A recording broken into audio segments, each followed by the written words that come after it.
Welcome to Ear Biscuits. I'm Rhett. And I'm Link. On this week's show, we have Freddie Wong joining us. We had a good conversation with Freddie. You are going to enjoy it. We talked about what it's like growing up as a first-generation Chinese American. How he made money off of a feature-length film that he made while he was still in high school. And how he became a world champion Guitar Hero player. For reals. Yeah. And more stuff. I mean, those are just some of the things that are... World champion. The best in the world at one time. Yeah.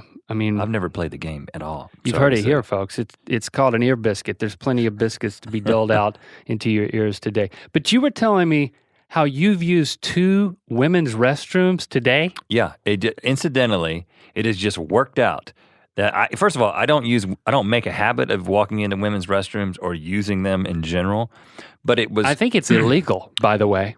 You know what? That was what I was wondering, because when I was in the first one, I was thinking, could I be arrested for this? But what? For what? Indecent exposure? Was there a woman in there? No, it was a single person at a time. Single use.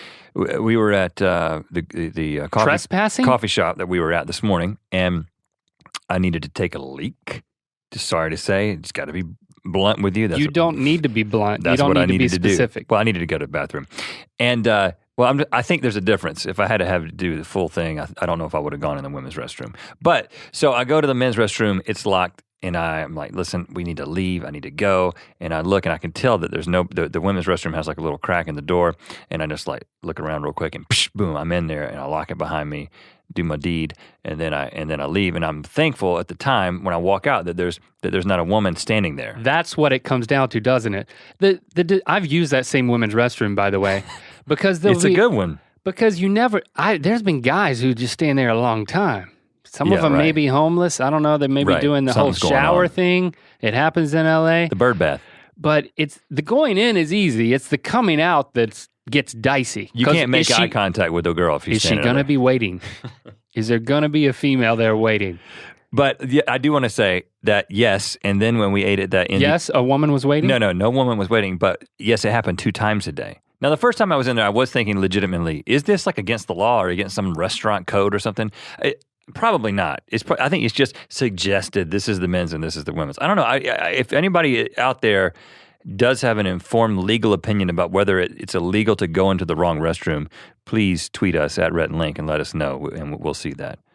Now, let me ask you a question about this. Did you sit down?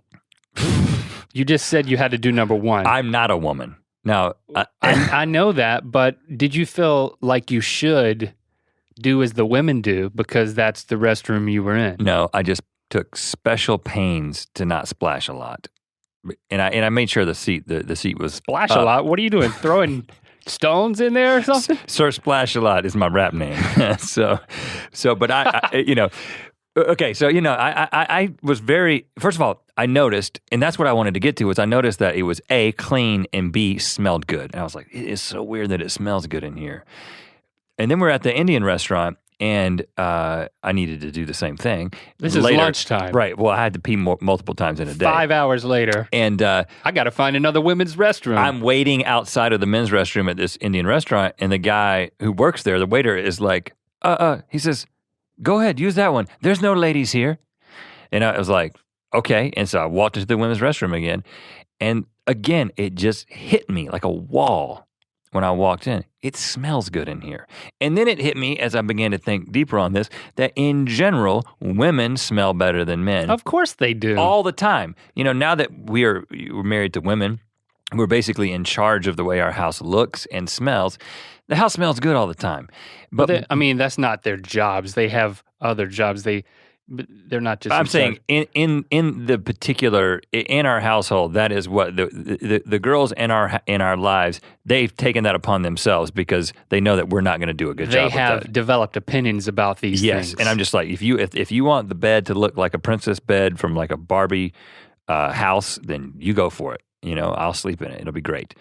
But it looks dark when my eyes are closed. The house smells good, and women smell good in general. And I know that they typically will wear, some perfumes and these kinds of things, but there's dudes who wear cologne, but you can still smell that there's a guy underneath that cologne. You know what I mean? What is it? It's just a futile covering. That's what cologne should say on it. because men use it. It's pheromones. Oh, really? Oh, really? It's pheromones, and that's what makes me feel better about it. It sends a signal that to women, and now just to my wife. I only send it to her. Oh, you're saying I am masculine, and I stink because I do things that I conquer things like earth and sod, and I go in women's restrooms when women aren't looking. I haven't seen dirt under your fingernails in 12 years. But there's still some there, and it smells funny. I can bet you that. It's some sort of hormonal thing. It's not that we smell bad, it's that we don't smell good. Let's just put it that way. It's just guys in a room. Over time, it gets bad, but girls in a room, over time, it doesn't get bad. Are you saying that by speaking of the smell of women's restrooms, that women's poop doesn't stink? Is that what you're getting at? Are you questioning? I am beginning to develop a sincere inquiry. I can't say that word. I live with I am inquiring into whether or not women's poop stinks. You live with a woman. I do not go in there when she's pooping, because if it doesn't Is this really where this conversation is gone? Are we doing this again? Are we having... It's just so pathetic, man. Did we do this like in one of the first episodes? Was there like bathroom humor? There always is. I wouldn't call this bathroom humor. I would just call it bathroom talk. I'd call it pathetic. I'm sorry. I know there are those of you out there who have an aversion to bathroom conversation. If you're above it, you must be some sort of alien. That's all I gotta say. I live with two women, and there are times when they rival anything I've ever put out. Okay, let's get into this conversation that we had with Freddie. And in case you don't happen to know it already, this guy is a YouTube powerhouse. Yeah, he's got over 6.5 million subscribers on his YouTube channel that he shares with his friend Brandon. That's the Freddie W channel. You didn't want to say Brandon's last name because you don't know how to say it? I mean, he's got a lot of Brandon Latch. He's got a lot of vowels. It has a T, S, C, and H all together. So if you say that phonetically, it's Latch. I mean, there's no way that's how you're supposed to say it. So Latch. Let's just call him Brandon. They just completed the second season of the narrative series Video Game High School. You've probably heard of it. It's got, bazillions of views, and it's narrative, so it's breaking some ground on the YouTube space. It is, in my opinion. And we broke some ground today with Mr. Freddie Wong. Here it is, our conversation with him.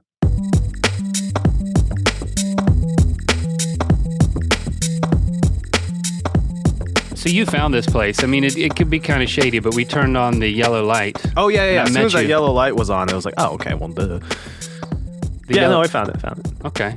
Yeah, it's a mysterious location. It's purposefully. It's almost as I would say, you've been like Nice Pete's old. Is he still in that recording studio? That little it's a house. Yeah, right. That's just the most random, like, this is...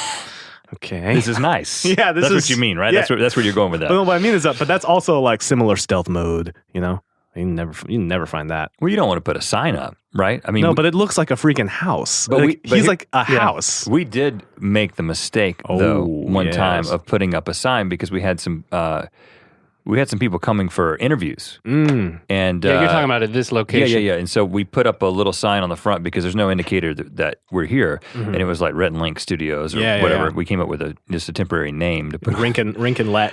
And we put it up for about 30 minutes. And in that 30-minute window, a family, a dad and two kids came knocking. No way. Came in. And did you give them the job or? Yeah, we gave the kids the job. We charged them for photos. The other funny thing is, and I'll tell you what the complete opposite of that mentality is this madman, Rob Dyrdek. So Rob Dyrdek has the Fantasy Factory very close to where we were downtown. And it's like, we're like, well, I wonder where it is because we were doing a shoot with him and stuff. And we're like, we know it has to be around here. It has to be. We've seen these, the videos. It's like it's just like this area. It has to be. Right. And then we're like, where is it? We got on Google Maps, and there's one street in the entirety of that area next to us that's completely not Google mapped out. And we're like, that's got to be it. Like, why would this one street not be mapped out when every other street is? We go there. Sure enough, it is. But he has his name on the side of the buildings, Dyrdek Enterprises. So he went through the trouble of blacking out Google Maps, but then he plasters his name on it. And what's crazy is we go in, and it's like every time we were doing a tech scout or just to, check the space out or talk to him, every time we came out, without fail, 3 or 4 people holding signs, being like, Rob, is Rob in there? Hey, you know if Mr. Deerdick is in there? And everybody was pitching him business ideas. Like they had I got this crazy, this dude was there with this bizarre bike looking contraption. He was like, I got this unicycle bike, man, and I think Rob would just dig it, dude. And it's like, whoa. He's pitching to you. No, because he knows you're going in. Yeah, and what's crazy is because there's a couple of his shows, it's like he's all about yo, man, I'll take the crazy ideas that you have and turn it into, and that's like a couple of his shows. So did he let the unicycle guy come in? No, he's just like, those people out there, man, I don't even... Send him our way, Freddie. It's crazy. I'll let him know. Hey, we'll be seeing him. Just tell him to sit outside our door on the unicycle. On the unicycle thing. You mean the unicycle guy. I thought you meant Rob. No, I want the unicycle guy. I want to get in on the unicycle. It was a double unicycle thing. That's called a bicycle. Yeah. Well, no, you know what it was the double unicycle. Well, what it was both. Well, here's what it was. It was both wheel sets were independent, so you could turn them and do the tightest radius to turns you can imagine. So it was 2 wheels right next to each other. No. 2 wheels in a bicycle formation, but both had independent torsional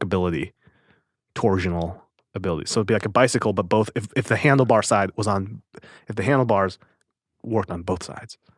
So you could do crazy. It's like a hook and ladder fire truck. It steers from both ends. Yeah, right. I have a story about that, by the way. One of the funniest stories that we've ever had. Okay. Are we rolling now? Are we going? Yeah, this is it. Oh, this is it. Oh, yeah. Good times. So you have a story about a hook and ladder fire truck. So we have been, okay. We'll get, here's what we'll do, okay? We will get to this story in just a bit. Teaser. Because in order to properly contextualize a story, we need to go back. Yeah, well, we were going to ask you to go back all the way to... Do you guys have an intro, or is this just it? We're on. Yeah, we do the intro after you leave. Listen, don't try to produce our podcast. I'm just saying. We've got this, man. Okay, anyway. We've got this, but let's go all the way back to baby Freddie. Okay, so Seattle. I was born in Seattle. Okay. I was born in a neighborhood called Normandy Park. And Normandy Park is notable for 2 things, as far as I'm concerned: retirement homes and churches. And that's it. And that's all that we had there. And that's what sort of, I lived in a cul-de-sac. Mm-hmm. And so... Who'd you grow up with in this cul-de-sac? I grew up with my brother, my younger brother, Jimmy, who was like a year and a half younger than me, and a small smorgasbord of neighborhood kids. And we would, they'd be behind seek, there'd be street hockey, a lot of street hockey, because it's a cul-de-sac, right? You need the cul-de-sac for street hockey. You can't have a through street. And you play street hockey? Nope. You missed out. Too dangerous. No, he lives on one now. Right now. Is there street hockey going on out front? But you could introduce it. You could introduce it, man. You could be like the hero dad. Yeah, you could be the cool dude on this. And hey kids, my PVC pipe. What is the puck for street hockey? It's a puck that has 3 spherical balls in it to elevate it a little bit and give it some less of roll. Yeah, some roll off the ground. Yeah, exactly. Or in a pinch, a tennis ball. Yeah. So street hockey was the thing on our street, and I was the goalie. I was always the goalie. Which, looking back now, because all the other kids that we were playing with were older than me, like 3 or 4 years older than me. Looking back now, I was the one that was getting the bum deal. At the time, it seemed like a cool thing. Oh yeah. And I was like, yeah, they need this. They need a goalie, man. Like I'm the one stopping the puck and everything. And then now I realized, they needed someone. You were the target. I was the target. Yeah, exactly. But I will say I was a hell of a goalie, street hockey goalie. I was good. I'm not gonna step back from that. I was pretty good. So anyway, you need the cul-de-sac for street hockey, right? Because otherwise, too much through traffic, man. It's just ridiculous. You get to stop the game every 30 seconds. Playing a game, you know. So that was the thing. We run around summertime growing up. Schools just around that area. Did you have both your parents growing up? Had both my folks, my dad and my mom. Dad was an anesthesiologist, so a sleep doctor, and he worked at the hospital, which was like 5 minutes from my house. It was really close. And it was funny. So basically, he was really good at counting backwards. Yeah, and. But his patients never did it. And it had to be frustrating being an anesthesiologist. They never get down to 1. You start with 10, right? Yeah, you start with 10, and so I was like, I bet you there's a pool going on in the OR operating room. Little medicine lingo there. I can take him at 9. Yeah. It's like that doctor's a full-on 9.5 doctor. Holy shit. Step back from him. Yeah, there's the most boring medical show ever about anesthesiologists. There's a bunch of guys sitting there looking at heart monitors and being like, you think we should adjust the dosage for this guy? Let's kick it up a little bit. All right. Yeah, he's a hefty guy. Beep. Beep. Yeah, and that's it. Let's bite his finger, see what happens. And the funny thing about growing up, so my folks are both from China originally, so they immigrated here, and they are Chinese. They are full Chinese, yes. So I'm first. I don't know what it is. Am I first generation? They're 0th generation. I'm first generation Chinese, technically. Yes. And when they went to Seattle, it was interesting. For the people who know sort of Seattle geography, they were looking at places to get a house and to settle down. And they looked at 2 places. One is Normandy Park. By virtue of the fact that nobody has ever heard of Normandy Park, even in Seattle, you know that they picked the wrong choice, because the other place, which was like really cheap and like maybe we should go here, was this place called Mercer Island. And Mercer Island is in the middle of Lake Washington. And in the time since, I think the property values on Mercer Island has probably like quadruple, quintupled, because it's like literally every rich Microsoft executive's like, that's where my house will be. So it's like Bill Gates' house, Mercer Island. Oh, really? All the crazy rich like people in Seattle, all the tech guys they all came and they just like bought up all of Mercer Island. The first place to get cable internet in the United States, Mercer Island. Really? And cable internet, by the way, when it showed up, this is jumping all over the place, which is fine. But when it first showed up, my friend Barry lived on Mercer Island, and he had cable internet. And he came into school one day and he was like, guys. What year is this? This is like probably 7th grade, 6th grade for me. So what do you mean when you first showed up? When cable internet, you mean? Oh, I thought When you it meant first you. showed When up. it first showed up. Barry got it. Barry Okay, got yeah. it first. You've been there. I've been there. We were I there got it. dialing up 56K DSL. DSL was huge. You kidding? 35 kilobytes down? Are Got you it. kidding? Are you kidding? He comes in, he's like, hey man, how fast is your internet? I'm like, DSL, man. 35 kilobytes down. I can get any real player stream I want. And he goes, dude, I got this internet. It goes through your TV and it's 500 kilobytes out. And we're like, shut up, Barry. You liar, Barry. And then the next week, one of my friends was like, dude, I was at Barry's house. He's not lying, man. It's insane. I'm like, what? Barry was great. And then he was also the guy who first saw The Matrix when it came out. And he was like, guys, there's this movie you got to see. It's rated R, so you got to tell your parents to let you in. But it's like about it's a second world, and there's like telephone lines. We're like, shut up, Barry. This sounds like the dumbest movie ever. He's like, no, I'm not kidding. Then the next week, we all go, we're like, that was amazing. How do Barry. we not? Yeah, Barry. So anyway, Barry, big influence. So he was an advanced kid, but Dude, in your mind, he was like a futurist. He was like every single week he would have. He was like and I think every school had this, but he was the kid that was like laser pointers, $5 each. There's always that the one guy. kid. There's the guy. We had Ben Greenwood growing up. He was the guy who you're like, okay, this is before the internet. For us, this is before the internet. This is like when you wanted to learn something, you had to look in an encyclopedia or go to the library, and he knew everything. And I'm like, how do you know all this stuff? Yeah. There's always a Barry. There's always a Ben, and you got to have him as a friend. You have to. Oh, he was the guy that, he knew his dude's acoustic guitar. It's where it's at. Boom. Like he was like, yo, Get the ladies. Dave Matthews mixtape. Check it. You know, it's like, whoa, dang. Yeah, Ben Greenwood was the type of guy who we'd go over to his house and he would have this grand scheme.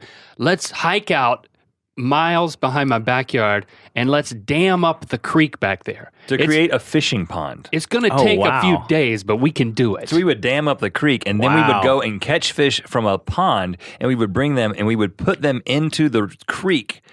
And like for a couple of days, we would have a fishing pond until the dam broke. He also smoked these things called Big Georges. Big George. It was just this weed that we found out in the woods that had it was just a hollow shaft.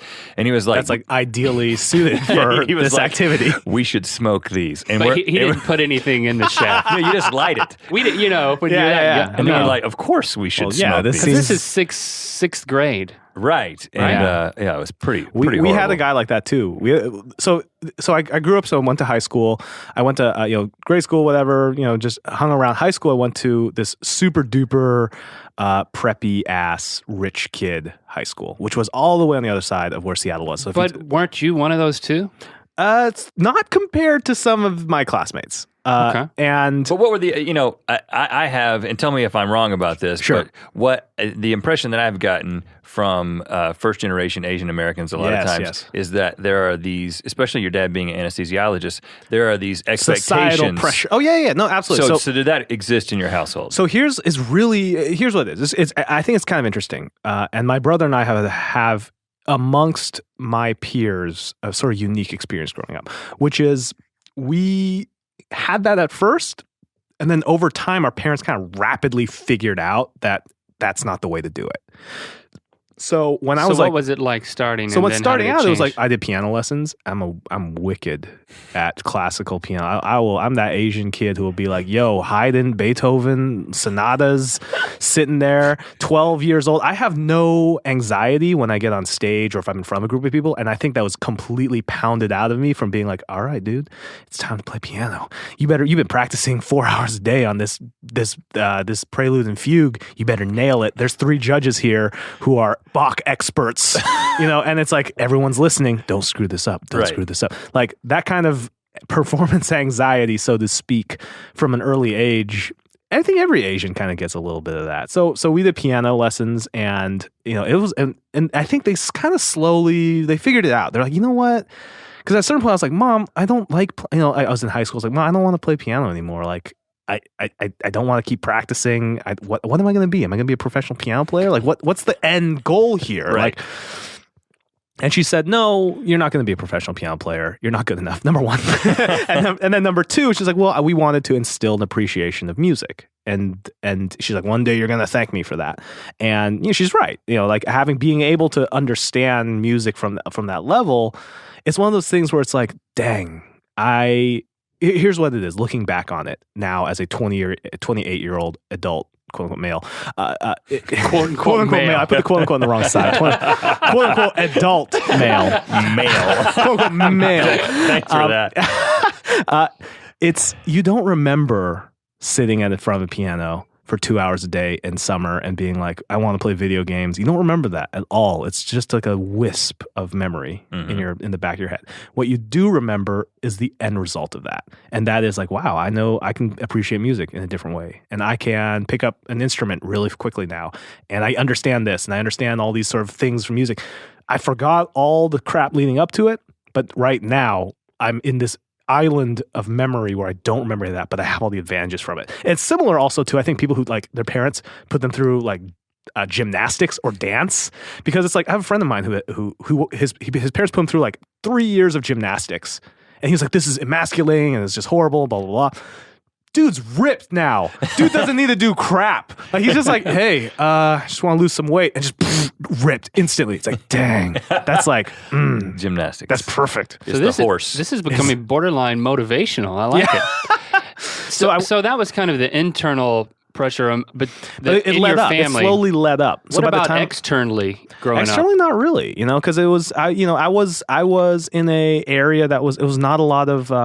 It wasn't okay to use the Asian term. It wasn't a fobby area, right? So fobby is fresh off the boat, and so there are areas that are like it's very fobby, quote unquote. It's like, oh, these guys. It's very insular, community wise. You sort of retain a lot of the sort of cultural aspects from. You didn't really see that. There's only I can think of maybe a couple neighborhoods in Seattle. It's more prevalent down in Southern California, actually. When you talk about like Alhambra or places like that, where it's like that, it's a little more insular. So it wasn't like that. So we kind of were just very much Americanized very quickly. Did you have a I want to be a so and so when I grow up back in high school or earlier? Well, early on, the thing that I was convinced I was going towards was computer programming, because I was like a total computer nerd, and my dad's a computer nerd too. And we got like first computers like I had the Apple IIc on a 5.5-inch floppy disk, and I was like messing around on BASIC on the 2C and using the dual floppy disk drives and stuff. And I remember all that stuff, and that was kind of like the direction. I was like, I think it's got to be video. I'm sorry, not video. It's got to be programming. It's got to be computer stuff. That was kind of the direction that my inclinations were going towards. And even in high school? Even in high school, yeah. I think that's where you were, and you were kind of walking us through it. So I went to a high school with a really interesting group of people, and it was a very frou-frou, as I said, sort of college preppy high school. It's called Lakeside. And Lakeside's most specifically known for Bill Gates was the guy who went there, and Lakeside's where Bill Gates met Paul Allen, and they started the little computer club that started, like, literally the seat of Microsoft is there. Wow. And then I like to point out Adam West went to Lakeside, and Vanna White, so two sort of mavens of industry. Vanna White? Yeah. It's weird. Vanna White is from Myrtle Beach. Yeah, South Carolina. I don't know. Maybe she didn't. This is something that has been in my head that everybody's said as like famous alum. I don't know. I gotta check. Well, we're not calling you out. You could be right. You could go to Myrtle Beach after Seattle or vice half the versa. high schools in America try to claim Vanna White. If you're going to claim somebody, Vanna White went here. it better be the letter turner. Vanna White went everywhere. And she's like, and by the way, can we just talk for a second about how her job has been down. She doesn't even turn those letters anymore. She just touches them. Just presses them. Some touch screen enabled thing. It's like, come on, at least. I don't even think, it's like when I am gesturing to something at the computer here, I don't touch the screen because I don't like to get my fingerprints on it. I think they've even told her, we want you to look like you're touching the letters. Oh, it's all just backstage. Don't actually touch them. There's a guy on a computer who's waiting for her to get close to it, and then he's hitting a button. Oh my gosh. She doesn't even have to be there at all. That's pretty heavy, I gotta say. If you really think about that in terms of like looking back at your life, it's like now I don't even actuate these buttons. A man does that from behind the scenes. But we love you for it, Vanna. She's listening. Yeah, she's a big fan. We appreciate all that you do. Come on, Freddie, work with us here. Sorry. I didn't know that. We have famous fans. I didn't notice the poster behind the door on the way in, okay? It's signed. I see that now, so excuse me. Sorry about that. So you had some pressure. Lakeside, Lakeview? Lakeside. Yeah, and it's so it has this sort of reputation, and it was kind of a weird, hardcore school when it came to academics and all that stuff. It was very notoriously difficult to get into. The kids all went who had a reputation. I had the fortunate sort of thing of my class was class size about 111, 112 people. My class was all really interesting people. And it was like the kind of thing where I think like even the teachers like made a note of that. I remember when we were graduating and even visiting back now, they're like, yeah, your class was weird. Because I think pretty much everybody in that class was just friends with each other. Like there was no cliques. There was no there were, groups of people who hung out, but it wasn't just like, oh yeah, I don't like that guy. It's like, no, it's just like, oh, he's cool. Everyone was kind of just cool with each other. And we just kind of did our thing. So it was at Lakeside. I started off doing computer stuff. I have actually a good story about that. I was working in making websites internally at the Lakeside School. And I made one for the Parents Association. Okay. Parents Association is kind of like the PTA. Right. And they needed an update on their website. And so I'm like, all right, okay, I'll do that. So February 14th rolls around. By the way, this will give you an idea of where I was socially before the movie thing happened. So I'll talk about that. We'll get to that in a second. So Valentine's Day. You were working on the high school website. Yeah. Well, hold on. With a small group of people for the Parents Association. You all have cubby holes at this school, a little mailbox, and there's a what did they call them? Candygrams, aka you could purchase through some student organization, a couple bucks, get a little Valentine thing delivered to a person of your choosing. Oh yeah, in the hole. I had one that year. I was like, oh my gosh, who is this? You received one. I received one. I saw it from across the hallway. This little thing sticking out. I was Wong, last letter of the name, bottom right corner. There it is. I'm like, oh my goodness. Previous years, it seems that you did not receive these. It was according to precedent that this is a unprecedented event in every definition of that word. So I go to him like, holy who is this? It's on. We got a crush. All right. Open it up. I you not. Dear Freddie, thanks for help on the website. The Parents Association. So your first Valentine was from the parents. Was from everyone's moms, which is how I flipped it around. Yeah, well that's a good twist. It is. That's a good spin. And so end of freshman year, the iMac came out. And the iMac was the big thing about the iMac, if you remember, was it could take mini DV and edit mini DV in iMovie. So in this little class. It was different colors. It was different colors, had the blue one in this little class thing. And this little class thing that we had, it was like, 5 or 6 people, and it was just a bunch of students just helping out with the IT side of the school. So what the class was. So that's how I was doing the Parents Association website. So the iMac came out and we had a camera, and my friend Reed and I were like, well, let's just kind of mess around with this camera and just shoot something stupid. It was kind of for like a class assignment. And this was a time, and I think this is still the case, but if you do a video for a class assignment, welcome to instant A territory, ladies and gentlemen. Instant like the teachers are so blown away by the fact that you have combined image and sound in a moving form. Right. Like it's just you don't have to think about it. They have no context. Look at the tape. They just literally put an A on the tape. They have no context to judge it. Right? It's impossible to give anything less than an A because of just the sheer effort there. Anyway, so by the way, that's the trick. Still works, I think, to this day.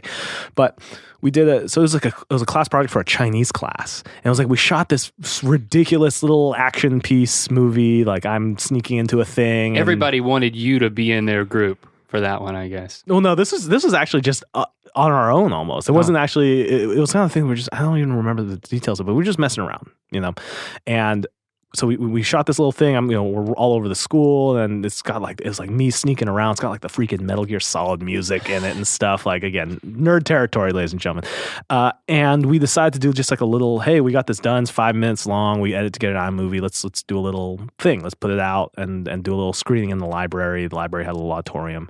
We did at the end of the year, and we're like, whoa. A lot of people showed up for this. Like, we packed the place. 250 kids just showed up to watch it, and people were like losing it. They thought it was really funny and stuff. I was like, oh. So my friend Reed and I were like, let's do a feature-length movie. Let's go all the way. Yeah. So he was a junior, I was a sophomore. I'm like, let's do it. Let's do a feature-length movie. And we'll do it kind of off this original little thing. We called it the Boo Hao movie, which was in Chinese because it was for a Chinese class project. It means the not good movie. And what are you shooting on at this time? At this point, it is shooting on a... what is it? It's like it's a mini DV or it's a digital 8 camera. Yeah. Digital 8 fatty camera with wide angle adapter bought from eBay for $35, which was a princely sum at the time right. to drop on something like that. And so we were like, okay, let's do it. So that was like, I shifted from wanting to be a computer programmer to movies is really interesting to me. And movies is actually something that I really enjoyed doing during that year. Like, I really enjoyed that process, that trying to get people together to do something ridiculous in front of a camera and trying to just get all these pieces together and putting it out and seeing people react to it. So for the rest of my high school, we were doing just, little short videos and stuff, some of which, by the way, exist on our channel to this day. It's just like little high school things. Like I did one where one night we were sleep over a friend's house and we're like, hey, it was 3 a.m. We're like, hey, let's put cardboard all over your Volvo like sedan and make it look like a racing car. So we put like side skirts like and a NASCAR? Spoiler. No, think like Rice Rocket. So like front hood scoop, Got spoiler. It. We went to his LaserJet printer and printed out a bunch of fake like logo like brand names and stuff and like taped them on. I'm like, this is ridiculous. Let's make a video out of it. And we did. We made like a quick video. We were just driving around at night. We got pulled over by the cops and the cop was like, he came up and he was like, well, I was going to write you a ticket because your side skirts need to be higher than the rim of your wheels. But, I mean, it's cardboard. So he was just like, what are you guys? So can I ask you what you're doing at 3 a.m, driving this thing around?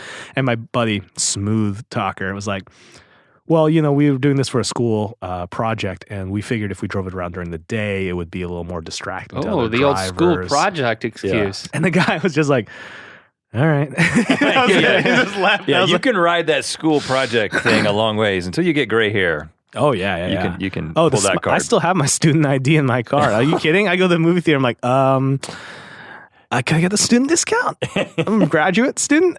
Because as far as I'm concerned, that's like, come on, man. Like, you got to get your tuition back somehow, right? Like one $3 discount at a time, one small popcorn with every small drink purchase at a time. We're getting that student discount back. So, okay. So you're in high school. You make this discovery that you like filmmaking. Yeah. And then you begin to put together the idea that maybe this is something bigger than a hobby. Yeah, absolutely. And at the time, I was like doing little short videos and stuff. And the funny thing is, I always think what I think about a lot is the idea of timing, and I was reading, like Gladwell even talks about this, where it's like Bill Gates and Paul Allen and Steve Jobs and Bill Pope and like all these like computer pioneers, they're all like within 2 years of each other in terms of age, because when the technology hit, they were the right age to take advantage of it, to not be too entrenched in a career otherwise, and not be too young to be late to the party. Like, they're just the right age. And I think about that a lot with like YouTube, because what we were doing, that's just sort of messing around, doing these little assembly videos. Like I would do little videos for like the soccer team or the rowing team or something. It'd be a little fun. Like literally what I end up doing, which is like short, kind of visual effectsy 2-minute videos we play in an assembly. And that was the only avenue we had. We put it out in assembly and that'd be it. Mm-hmm. And I think about now where it's like you have YouTube and it's like these kids, you see kids who are like rock stars in their schools. Like these guys play video games and they got a Call of Duty commentator and I'm buying a Mercedes with this and I make more money than my parents and here's me with girls. It's like, what? what? No, what? That's not. Come on. Right. So I think about that. And I'm like, and I think about now, sort of my time, in timing in terms of where I am right now. It's like, what is it? It feels very much like this is the just right in terms of timing. Just the right time for it. Where there was video and there was a thing and I got familiar with it, and it was. The idea of it was there, and if YouTube was around in high school, maybe that would have been a better sort of time for us. So it feels like maybe a little late to it, but I was kind of doing something similar in high school, and I didn't even realize it, and until looking back, being like, wow, I was just doing that. I was doing a lot of what a lot of these high school kids got into and have gotten into YouTube from back in high school, but there was nothing to put it. There was nowhere to put it. No outlet for it. And how'd your parents respond to that? And so this is where I think I have to give a lot of credit to my parents, where they're like, cool, if you want to do this, go for it. And that was it. There's no, and I think it was the kind of thing where like my dad reads a lot of Business Week and Wall Street Journal. He does a lot of thinking, having come from communist China to adopt a new home here in the U.S. He thinks a lot about like, where is the U.S. going and what is this place that I'm in and how, and obviously, he's very strong sort of political beliefs, but his thing has always been, look, America's what do we have that we're doing? Like what car manufacturers? What India and China are going to do that? Physical manufacturer, India and China. Mm-hmm. Programming, and he I think recognized at the end of my high school, he was like, look, I think you're getting into the right field because the only thing America is going to have is cultural exports. That's the only thing we have. You have the music industry, you have Hollywood. That's it. Like, what else is there that we do that some other country is not hungrier for and can do it cheaper than us? And will do it cheaper than us. It's like, there's nothing. Like, that's it. Like, Hollywood movies still have that stamp around the world. Music still has that stamp. It's export. Our chief export is cultural products. So he's like, I think you're actually getting into a field where, because he was like, if you were doing programming, he called this like literally 5 years before this happened. He's like, if you get into programming, you're going to have a hard time getting a job because look at India, look at China. All these kids are growing up and they're going to be better programmers. They're going to do it cheaper. And they're just going to be willing to, and they're going to work harder for it than you because you're in this environment where you have so many things handed to you and it's a nice environment compared to China or India. Mm-hmm. So, well, that's a little different than the conversation that I had with my dad because our story is pretty similar in that we were... Well, and the conversation with your dad, I'll let you tell it, but it was a hinge point for both of our lives because for me it was, well, we both talked about going to film school and it basically came down to what Rhett's dad thought because I knew that my mom would just say, okay, whatever you want to do. But Rhett's dad we had to get buy-in. We were shooting on, just to give you this is a little bit of the indicator of the difference in our age. Sure. We were shooting on a VHS-C. Oh, yeah, camera. Yeah. So, and just for reference, VHS-C, high 8, digital 8. That's that was the timeline. Right. Yep. Mm-hmm. So we were shooting on that. We had begun to shoot a feature-length film. In high school. Gutless Wonders, which we've read the script on Good Mythical Morning last season. But... so we had these aspirations. I'm sure that what we were creating was not as impressive as what you were creating at the time. But it was difficult. You had to edit on 2 VCRs. 2 VCRs, right. No iMac here. Well, see, that's what I'm saying. Again, that's timing, right? Like, right, if it wasn't for that, because I remember like early on, my dad got like this thing called the Matrox 1000. I believe it was the Matrox 1000, which was the first Mac card that could do 640 by 360 or 640 by 480 high 8 capture off of S video. Right. That was the big deal. There was no digital stuff happening with us. Absolutely not. But when I told my dad, I was like, Link and I have decided that we want to go to film school. Yeah. And he was like, well, that's great. I'm not going to pay for it. He says, but if you want to do something where you'll actually get a job, then I'll pay for it. So that's why we both have engineering degrees. So you're good at math.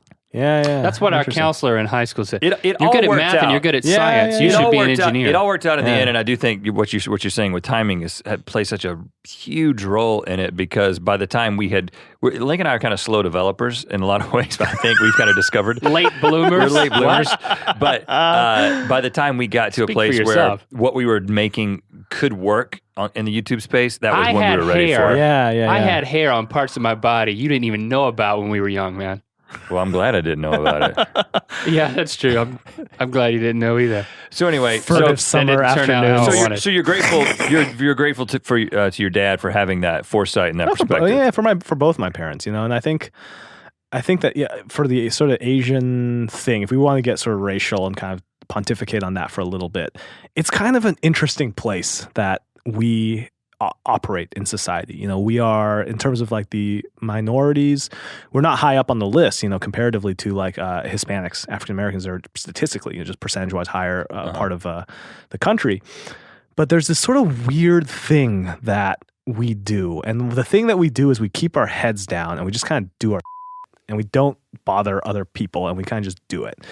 And that's kind of like this attitude that I see a lot in terms of, it's doctors, lawyers, dentists. It's like, hey, just keep your head down, get good grades, get the job, family, just provide for it. And it's very non-intrusive. It's not like, it's only relatively recently you ever hear about like, oh, Asian American protest about something. And it's like, and it's usually, it's the Berkeley kids, almost always is Berkeley kids, but that's just like, it's not a thing. You just never hear about that sort of side of it. We've just sort of kept out of it, and I think it's interesting, and I think it's repercussed in kind of interesting ways in American society in terms of what that role is. We can go forever on this. It's a whole separate podcast, but anyway, the point is, to me, it's really interesting because I think the family structure encourages Asians to kind of like stay out of the spotlight, And I think for a number of historical reasons, for a lot of reasons that make sense, but I think that's just sort of the way that it's been, So when I say like, hey, I want to make movies, it's very much like, boom, I want to get into entertainment, I want to do this, and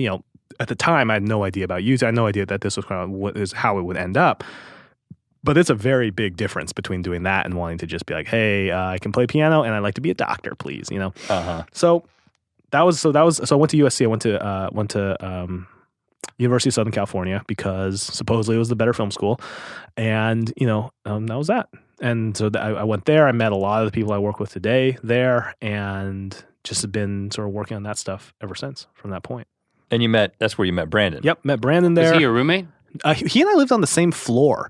I met Brandon there. Our floor is an interesting floor. So I met Brandon there. I met Brian Ferenzi there, who is the creator of 5secondfilms.com. Everyone. Matt Arnold, who co-creator of Video Game High School with me and co-writer. Des Dolly, also is a co-founder of Rocket Jump with me.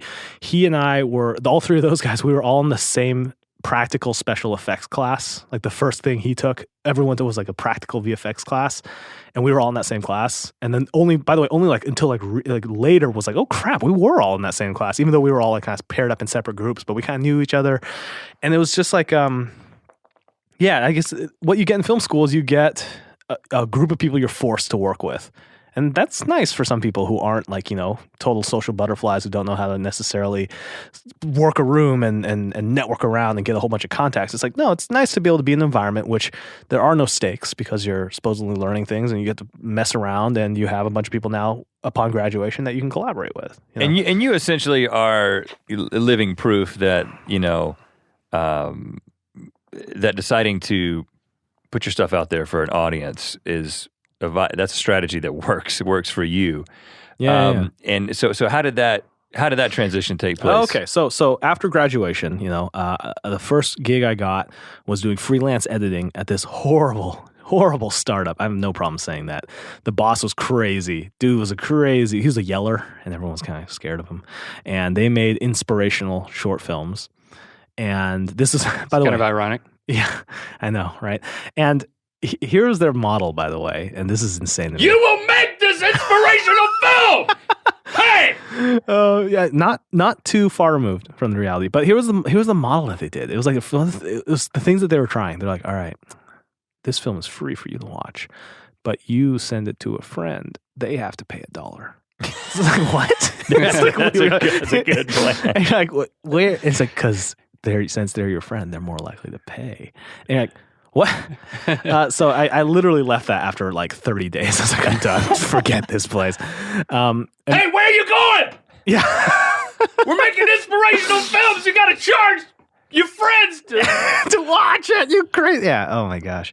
And then I worked at 20th Century Fox in the licensed video game division, which is to say the crappy video game division, because licensed games are all horrible. And so how long were you there? How did that work out? I was there for about a year. And right when the housing crisis happened, was when I quit, because I heard word from Brandon that a couple of his friends from Minnesota were up in Vancouver, and they had linked up with this sales agent who was giving them money to do a feature film for direct-to-DVD, direct-to-TV called Dark Island. At the time it was called Infected, but then they had to change it because there was a book series called Infected and the author threatened to sue them. And it was about basically a creature feature featuring the smoke monster from Lost, more or less. That sort of that sort of thing. Because they had this plugin called Fume Effects that could do smoke, CG smoke. And it was like, this is it, man. We could do a smoke monster. So they did a smoke monster. So they took I think it was $40,000 to go shoot a feature film up in Vancouver, and they were finished with it. They're coming to LA, and they were looking for a place to stay, which was eventually where the loft that you see was where they stayed, and they have stayed since. And they were looking for people to help out. And I was like, all right, I want to do movie stuff anyway. This is what I want to do. And I'm not doing it right now, doing this video game thing. Although I learned quite a bit from that in terms of just how the entertainment industry and these companies work. It was, okay, hey guys, what do you want me to do? I can do music. I can do sound effects. I'll do sound design. Whatever you guys need, I'll sit down and do it. So that's how I met them. I remember walking in to this loft, and everyone's sitting at computers, pounding away. It's cold because there's no heat here at all. And I was like, hey, I want to quit my job, and I'll help you guys doing this. And they're like, all right, you have a keyboard? I'm like, yeah. I'm like, all right. A keyboard? Yeah, okay. Keyboard for MIDI, for making the music. Got it. And sound design. I was hopped up on my USC sound design classes. I knew how to use Pro Tools. I knew how to do sound design, and that was it. And that's how I linked up with Sam and Nico, Corridor Digital. And we sat there for about 8 months doing post through this movie. And everybody will be the first to admit, it's not that good of a movie. But it was a good learning experience. It was really interesting. Dark Island? Dark Island, yeah. You can torrent it too if you really want to see it. So 2010 rolls around, and my friend David and I, he was like, hey, there's this contest to go to Vancouver. You want to go join this and see if we can get on this contest? It's for the Olympics, for the Winter Olympics that Samsung's putting on. So we do it, and we get picked as one of the teams. Again, drawing upon my history of doing little short, crappy internet videos and little short videos in high school. It's like, okay. So we get onto this thing, and there I met Daystorm. Daystorm was one of the other guys on it, and he was like, I'm a YouTube partner. And I'm like, what's that mean? He's like, well, yeah, I make money doing this. And I was just like, what? How? How many views do you need? How many people do you have subscribed to you? How long does it take before you get paid? How much money can you make in a month? I just went and just info dumped. And he's just like, yeah, no problem. He just told me everything that he knew. Yeah, it's like, just say another day, another challenge. And it just the money rolls in. Yeah. And it was crazy because he was telling stories about this guy does it like this. And I'm like, holy crap. So I remember calling Brandon from Vancouver and being like, hey, I think we should do this YouTube channel thing, man. I met this guy Daystorm, and he's like, he makes a living off of it. And at the time I had the option of directing a direct-to-DVD movie or doing something else. And I remember in October, so it was sort of two things happened. October 2009, I got flown out to Finland for Guitar Hero, because if people don't know, I was really good at Guitar Hero for a while, and I got flown around to play Guitar Hero. It was saying you're really good, and then you got flown around. Well, you were the world champion. I was for a bit, according to the World Series of Video Games. And now the Guitar Hero purists will argue that my technical ability is insufficient compared to a couple of other guys, which I will not bemoan them that fact. However, I don't think anybody was... I made the point of playing it ridiculously, like air guitar style, windmills and duck walks and showmanship. Right, because I'm like, this has got to be entertaining because I'm getting style bored. Style points. So my style points were off the charts, man. We have to go back a little bit here because I'm fascinated by this aspect of it. Yeah. And you were in 2009. Yeah. Because how 2007. How did that start? 2007, World Series of Video Games. Guitar Hero came out. And Thanksgiving, I remember buying it because I was reading on some forum. They're like, yeah, this game's really cool. And I bought it, PS2.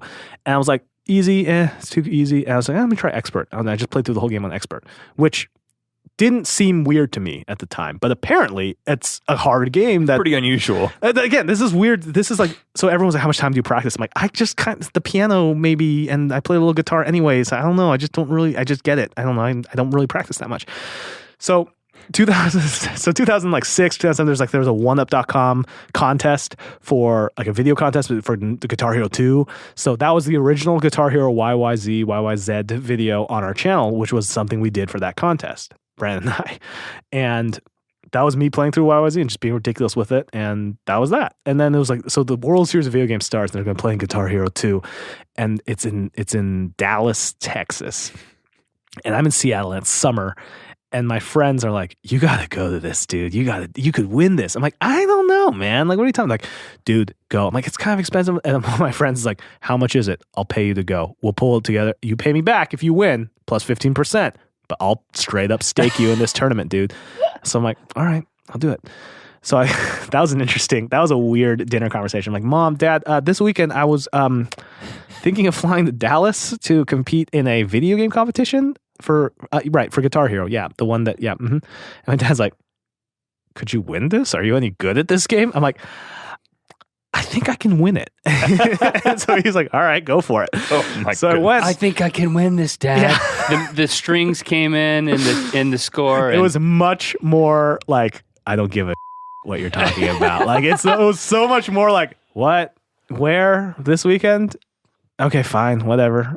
Who's paying for your friends? Your friends are paying for you? 15%. Okay, whatever, fine. So I went down. I went in one of the I wasn't one of the tournament rounds. I was like one of the open rounds. They picked people from the open rounds. I played Heart, Crazy on You, and I took off my sandal and strummed it. They just went crazy with it, and everyone's like, oh, this, okay. You went crazy on it. I went crazy on it, man. Of course. And then I won that tournament that weekend. So you were a walk-on. I was a walk-on that and came. you won the tournament playing in Dallas. What? Do you remember? It was Let's Talk More Rock, the Freeze Pop song. Of course. Yeah. And so this is Dallas. This is the World Series of Video Games in Dallas. And I use that as be like, I was a world champion because they called it the World Series of Video Games, and there wasn't really many of that Guitar Hero things going on at the time. And that was it. But then the World Series of Video Games, before they got to LA, we had this plan out for LA that I'm so bummed it never happened, because one of the stops on this sort of World Series tour was going to be LA, the LA leg of the tournament. And it was going to be, and I was like, I'm going to play Freebird. And then Brandon was going to lower these wings onto my back during the solo with a fog machine and everything, just ridiculous. We had this ridiculous thing planned out for the show, but then they lost all their funding and they canceled the World Series of Video Games. Yeah. So you got to recreate that. I know, right? But you said that was your first YouTube video. That was the first YouTube video that was that was actually. It was. Before that, no, there was one other before that, which was Aces, which is Brandon and myself, and just screwing around in one of the practice in the common room at USC. And then the whole Daystorm conversation where it was clicking that you could make a living doing this was after that. After that, yeah. Okay. A couple of years after that, right. In fact. So. So we go and we come back and if you look at the timestamps on the videos that we did that first week, we were just going crazy. We were just trying everything. Twilight trailer parody, green screen me in there, boom, do it. Final Fantasy 13 is coming out. Let's make a funny video about that. Boom, do it. Portal Gun, we've been wanting to do a Portal Gun video for a while. What's stopping us? This Let's do is it. so you could then make the case to join the partner program. That you were yes. you were making the case. You were putting all the material. Yeah, exactly. This was before you could just get in. Okay. Now, luckily, at the time, prior to that, because of Guitar Hero, I had a contact within Google YouTube, because I went to YouTube Live. Do you remember? Yeah, we were there. Yeah, that's right. San Francisco. That's right. YouTube Live, San Francisco. You remember we were there? I don't remember you were there. I remember. I was like, you probably don't remember. I'm trying to. I remember a couple people there, and I won't name the names because they were total dicks to me, and then they totally are no longer dicks to me now because of how the tides have turned. But but it was interesting because I was a nobody. I was I was a kid who Activision brought on to intro Joe Satriani motherfucking Ani to play guitar. I right? remember you. Oh yeah. So I was the dude in the little corner of the weird set playing the first bits of Joe Satriani's song, butchering his song through a video game, and then they threw it down to him and the guitar kid. We were in the crowd. We remember. That's right. I do remember. That was so I had a contact from YouTube there. Yeah. So then I emailed that person when I was starting to go with them. Hey, this partner program thing, how does that work? Here's a bunch of videos. And they're like, oh yeah, sure, go for it. Approved. So we actually got approved in real quick compared to some people who put a lot of time and it's just get disapproved, et cetera, et cetera. But yeah, YouTube Live, what a weird. And I drove back to the airport with some of the LXD folks, and it was with the kid. Remember the breakdancing kid? Yes. He was in my car on back to the airport. I'm like, what's up, dude? So now this was you're really good at dancing. Just to give some perspective for people, YouTube Live, this was 2009? 2008. Yeah. It was the first 2009. It was the first YouTube organized event basically ever. There have been gatherings that other people had set up, but this was in San Francisco. And I remember it incredibly so because by the way, here's my nerd background coming back into me. I remember it specifically because it was the first event that the Flip HD or the Flip camera was introduced at. They were trying to give them out. They gave everybody a Flip, a YouTube themed Flip. They did not give us a Flip, but so we were not to that level, but we performed on the outside stage. Oh, okay, yeah. So we were. I remember sitting next to a girl who plays ukulele, probably Julia. Yeah, it was Julia Nunes. Yeah, it was a strange thing at that time, and I also had a incredibly insightful conversation. By the way, one of the most interesting conversations I've ever had with Katy Perry's guitarist.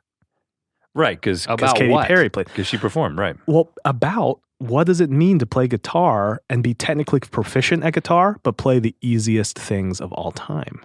And what was crazy is he went into this big, long sort of philosophical, like just discussion about, it's like, because I've trained for this many years and it's weird because I'm getting famous for this, but it's not the kind of music I would like, but at the same time, I can't say a thing about it. I'm making such an incredible living off of it. So what ended up, he was like, well, what it is I've turned my sort of creative energies towards the recording process and that side of it, because I'm not getting creatively, quote unquote, creatively fulfilled from just playing guitar. This is just major, minor chords and bar chords. It's like, it's not difficult at all. Anybody could do this. And then he went on this whole thing about like, what does it mean? If what does it mean to be a guitarist if almost anybody who has picked up a guitar could do this job? There's almost no barrier. Like, it's not like you're some crazy good, you're not freaking, Zach Wilde just laying it down. It's like, no, Satriani. Or Satriani, right? But it was really interesting to hear this guy who's like in this sort of point in his music career dealing with all these issues. It's like, this is the most interesting conversation I think I've had in years. So how does that apply to where your YouTube channel went? I don't know if it does. Did you but sell really your soul for virality? No. By the way, I will say this is one of the early on we met with Ray William Johnson, and he said something that is, I think, the most interesting thing a YouTube person has said to me about this whole ridiculous thing, whatever this is. And he said, at some point, you'll have a choice, and your choice will be to give your audience, what they want to see, or to do what you want to do. And you have to make that choice, and you have to be conscious about it. And it was really interesting, because I think about that like every day. I'm like, this, and it's so true, because at a certain point, what you're doing builds a momentum and an inertia and a size, and you either address it and you roll into that snowball and you give yourself to the people like that, or you stay away from it and you continue doing what you want to do, whatever that is. So it's really interesting. So how does that apply to what you and Brandon were doing on the channel? That obviously things started to snowball. Yeah. So we started, early on we had a lot of blog attention, because at the time, and this is something I learned, and again, this is like every single thing that you do sort of like always informs the next step, even as weird as it is. So one thing I knew from working at Fox doing video game stuff is that video game news is very sparse. Nothing comes out. Game blogs are just always just hurting for information, because when the game starts, nothing to talk about until the first screenshots come out, then nothing to talk about until the alpha, beta, and then when it comes out. And that's 3 years, right? So like for a game that gets announced, whoa, I want to see this game. You're not going to see anything from that game until a year and a half from now. And then a year and a half from now, you might see a little bit, then another year before you see anything else. And so it's quiet around games all the time. So there's so much stuff that isn't out there. And so early on, we're like, we weren't doing game videos like specifically, but they were game themed, and they had that sort of, they were informed by our experiences playing games, and we would draw upon a whole bunch of different games to do stuff. So it wouldn't just be Counter-Strike or Call of Duty. It would be all of the first-person shooters we've ever played would kind of fill into it, So we started getting a lot of attention from game blogs, because these guys are hurting for content. They have no content. They come in every day and they're like, well, what can we say about all these games? Well, nothing's coming out. Well, hey, here's a video that's kind of game themed. All right, we can do that. So early on, like that was a lot of our attention. A lot of our traffic was coming from outside of YouTube, and I remember a lot of the conventional wisdom around YouTube at the time was people were saying like, hey, if you, it's YouTube's mostly girls, man, all girls. Me, I'm 70-30 female. Everyone was saying that. And we're like, really? Because I bet you it's more like 50-50, because it's a giant site. Why would it be so skewed towards women? And like, no, man, all the people who subscribe, girls. And so I think, we found we began to find a new audience and that has continued even, I think, to this day with the prevalence of sort of, PewDiePie and these gaming channels. We found a more male audience. And when we were saying people like, our demographics are like 90-10 male, female. And people were like, no way. Like nobody could believe it. Like, what? Really? And I always thought it was funny because getting into YouTube I always felt like, because we went to some of these YouTube parties early on, back when people were sort of more closely knit and had parties to throw and they'd go over someone's house. And I was like, Brandon, this feels like high school again. It feels like high school, but the difference is every single person in this room has a number above their head, and that number is how popular they are and whether or not they're more popular than you. And that dictates how you treat them. How weird is this? It was weird and unsettling because I think there was a sort of weird attitude towards whatever this thing is that we do, where it's like, holy, I can't believe we're doing this. I can't believe I'm making money off of doing this. This could disappear at any time. I better hang on to it while I can. Mm-hmm. And to me, that's a remarkably short-sighted way of looking at things. It's like, that's not, I don't think that's necessarily the case. It's like, you have to understand, in a larger context, I don't think that makes sense. So early on, like we were getting some, blog attention slowly and surely. And I remember specifically Phil. One of the first big boosts came from Phil DeFranco when he posted about or pushed his people towards a video that we did called Chrono Trigger, which was one of the first action videos that we did, and it was a gunplay, video VFX, slow-mo, and he pushed people to that, and a lot of people, talking to them, that's where they sort of was the first entry point. And that first year was a very sort of fruitful year. We did shortly after that, we did a video called Flower Warfare, and that was like pretty much any girl I talked to, this is the video that they know from ours because it has flowers. I remember that one. Yeah, that was my favorite. Yes. So that, it's a girl shooting flowers out of a gun. That was our entry point, the flower video. Oh, interesting. Yeah. And it's to me, it's always interesting where people got get in on it. And then that the first VidCon happened. And even at the time the first VidCon happened, we had a breakout panel, which was just talking about visual effects. And it was like maybe half full, like a side room, half full thing. We were nobodies still at that time. I remember specifically, I'm like, where are we in this spectrum of things? When they were interviewing Phil on stage at VidCon for the first one, and he mentioned our channel, and it was like, oh. It was like 3 people in the back. I'm like, okay, all right. Yeah. We're okay. We know where we stand. We know where we stand. It's interesting, though. And it always shifts, which is always kind of interesting. But the focus for us has always been, at least for, it's been filmmaking. I went to film school. I was doing movies in high school. It's filmmaking. It's storytelling. It's visual storytelling. What's fascinating about YouTube is that it's not everybody on here has that same focus or has that same goal, and the ecosystem supports it just fine. But that doesn't mean that somebody on here is necessarily someone who's trying to do narrative storytelling. They may be trying to do something else, and they may find success in doing that. But I don't look at PewDiePie and say this is a guy who wants to make films. I see this is a guy who understands gaming videos and does this really well. And I see vlogging no different than the skill. To me, vlogging is the modern equivalent of the talk radio DJ who can sit in front of a microphone and just talk for an hour and a half and entertain you through it. Like, that's Howard Stern. That's, like, that ability is no different than the ability to take a camera and point at yourself and make a story out of your day-to-day life, whatever that is. I see a lot of similarities in that it's a single person point source broadcast against that sort of thing. And there's analogs to sort of older media. But here's the difference. And here's what we struggle with every day, so at Rocket Jump, the company that I have now. It's that while all these skill sets are diverse and all these things are different, they are treated the same by regular sort of like the lay person. It's the same thing. Oh, you make YouTube videos. That's not true though. I make YouTube videos, but my stuff is different than gaming stuff. It would be like putting Howard Stern, Tom Cruise, and the Weinstein brothers in a room, and they'd be like, and Katy Perry, and be like, you guys are media creators. That's it. It's like, well, everybody's different here. They do different things. Right. But there's no delineation in terms of the understanding of that. So when you go to people and you say, what do you do? It's like, oh, I make YouTube videos. In their head, they're like, well, you make like cat videos and like Kimmel kind of? And what does that necessarily mean? And you've obviously, with Video Game High School, that you've obviously moved way beyond what you were doing with the short action videos, which got an audience, and now you've taken that, you translated that audience into a narrative story. So is that the point that Ray was talking about with you, where you're going to do make that choice? Is that the choice? I think so. I think it is.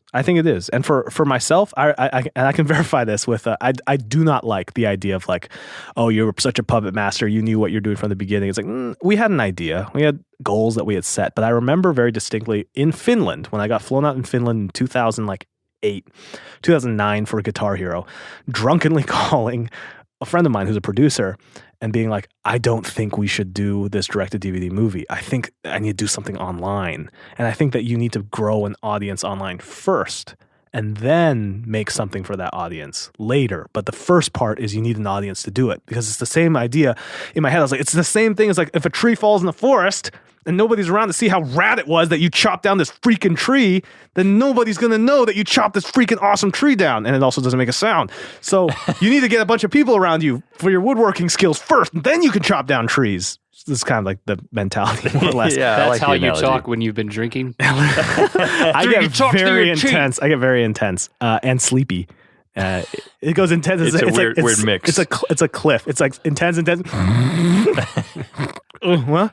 All right, so you got to bring us back to the hook and ladder fire truck. As we land the plane, we got to do it with a fire truck. Here we go. So YouTube, we got going on that, and that was that. And lived with Sam and Nico for a while. Then Brandon and I moved over to a different part of the same building. Then we are living in different parts of the city now. Anyway, it's Brandon's birthday, and we have always talked about these hook and ladder trucks. I'm like, the guy in the back steers, right? Like, yeah. But like, he could just swing that back out all the way, right? And the front wouldn't see it. Like, yeah, he's completely independent. It's not locked in at all. I'm like, okay, theoretically, you should be able, if the guy in the back swings the back out, okay, you're in a bad situation. But then he quickly adjusts his wheels parallel to the road. And the guy in the front quickly adjusts his wheels parallel to the road. So now all the wheels are facing the same direction. You could make it look like this fire truck's fucking drifting and it could go nonstop. Like you could drift 4 lanes across the road. And we're like, yeah, but I don't know. So we've always talked about it. Sam, Nico, and Brandon, we always theorize it. We're like, how would you do it? Well, you have to coordinate it. It'd be a timing thing. The guy would have to turn right really hard. We had the whole thing planned out. They are wearing comms. And they are wearing comms too. So we had this like just idea for a while. And then one day, the day before Brandon's birthday, we smell smoke. And I'm like, what the f-? And it's coming from our neighbor's place. And we pound the door, nothing. And to be fair, we try everything. We call the landlord. Landlord tries to call their cell phone, nothing. It smells like smoke. Fire alarms are going off in their side of the thing. And we're like, should we call the fire department? Probably. Yeah, we should call the fire department. So we call the fire department. That's what they're for. Yeah, exactly. Right. And we're like, let's quick do a cost benefit. If we don't call the fire department, it could be nothing, or the whole building could burn down. So let's call the fire department. So call the fire department. There's a fire department right nearby. They're like there in like a minute flat. They roll in and they straight up axe that door down. And it took them a while too. So we're like, if anyone ever's going to break in, it's going to take them at least a minute of hard axe throwing in order to get this door down. Turns out the neighbors like left a hard-boiled egg boiling, and then the water boiled away, and it caused a little mini fire there. And that was it. Nothing real dangerous. The old egg fire. The old egg fire. Yeah, everyone's had one of those. Yeah, not a big deal. So these firefighters, we had, from earlier that year at E3, we stole a bunch of NOS energy drink from these NOS energy guys, because they were like they're cleaning up their booth, and they had just cases and cases. So I filled up my my station wagon with, I think, 200 cases of NOS. So it was like a stack that was taller than you, and it was just nonstop NOS for a while. So we were giving them to the firefighters, like, yo, hey, how's it going? You guys want some energy drink? The guy's like, oh, all right, awesome. And we're like, so we had this theory. Come here.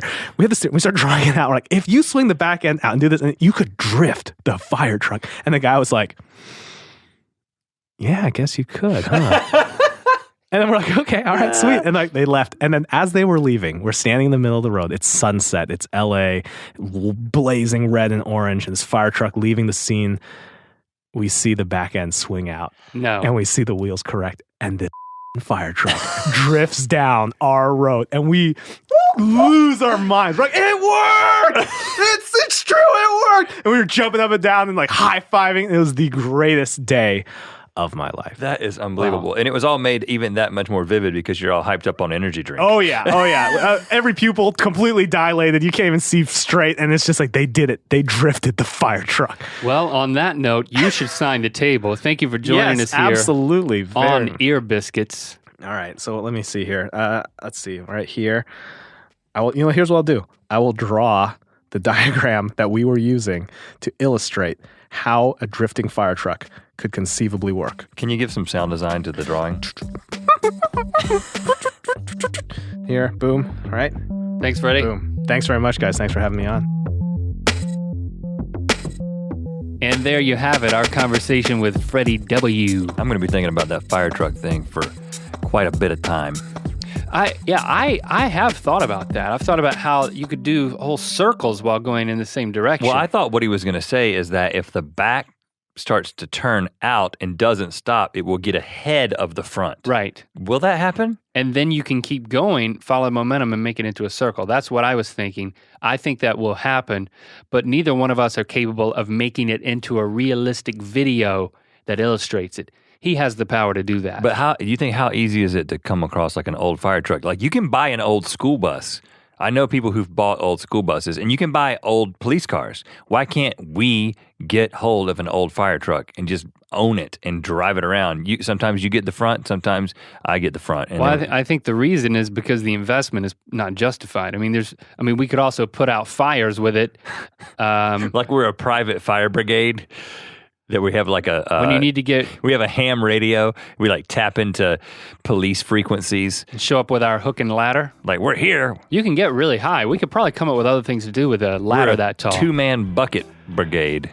Well, we want to thank Freddie W. for showing up. I think he's listening back to this. He is. Freddie, you're a beautiful man. Thank you for listening. We're going to be doing this next week. In the meantime, check out Freddie's work, youtube.com/FreddieW. And also, stay safe this week. Stay safe, stay out of trouble, stay away from fire trucks, and cuddle up next to your significant other if you have one of those, and cuddle up next to some sort of blanket or pillow if you don't have one. Wait, you're ending this like a radio DJ? I like giving people some instructions. I like leaving people with something that they can take action on. Cuddle up next to someone, and we will see you next week. Or you'll hear our voices. Us. Yeah.